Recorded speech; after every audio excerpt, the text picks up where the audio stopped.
প্রিয় দর্শক মণ্ডলী, আসসালামু আলাইকুম। 8ই এপ্রিল রোজ মঙ্গলবার। অনেক দিন পর আবার নিয়ে আসলাম আপনাদের মধ্যে ধানের আপডেট, আলুর আপডেট, সরিষার আপডেট।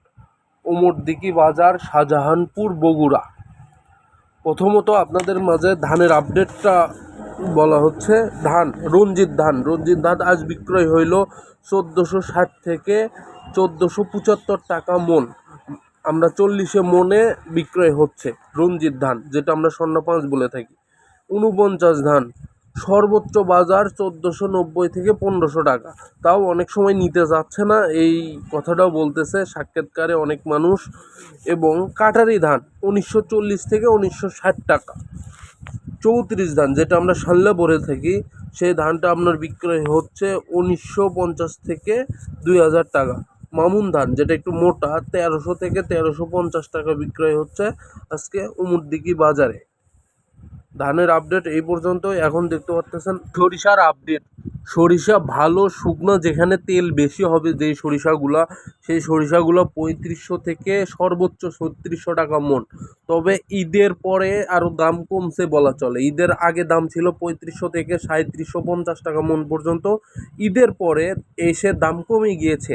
দাম কমে এখন বর্তমান 3550 বা 3500 থেকে সর্বোচ্চ 3600 টাকা বিক্রয় হচ্ছে শুকনা ভালো মানের সরিষা। আপনারা ওমরদিঘি বাজার, শাহজাহানপুর, বগুড়াতে পাওয়া যাবে শুকনা ভালো মানের সরিষা 3500 থেকে 3600 টাকা মন। সরিষার বাজারটা আশা করতেছিলাম যে উঠবে, আসলে ওইভাবে উঠে নাই, বরঞ্চ আরও একটু নামায় গেছে ঈদের পরে। তো এখন দেখতে পারতেছেন আপনারা আলুর আপডেট মানে হতাশা জড়িতভাবে প্রতিটা কৃষক আছে। আলুর আপডেটটা দিতেও কষ্ট লাগে, কিন্তু করার কিচ্ছু নাই। মানে এত দাম কম যে প্রত্যেকটা কৃষকের এত বেশি লস, যা মেনে নেওয়ার মতো না।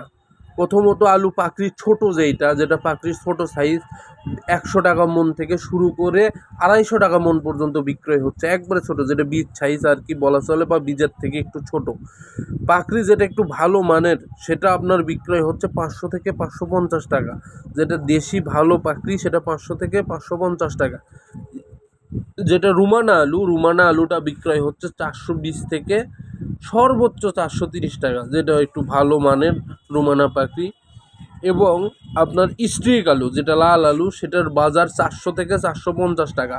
ঈদের পরে সবাই ভাবছিল যে আলুর দাম একটু বাড়বে, আসলে বাড়ার কোনো সুযোগ নাই, বাড়ে নাই।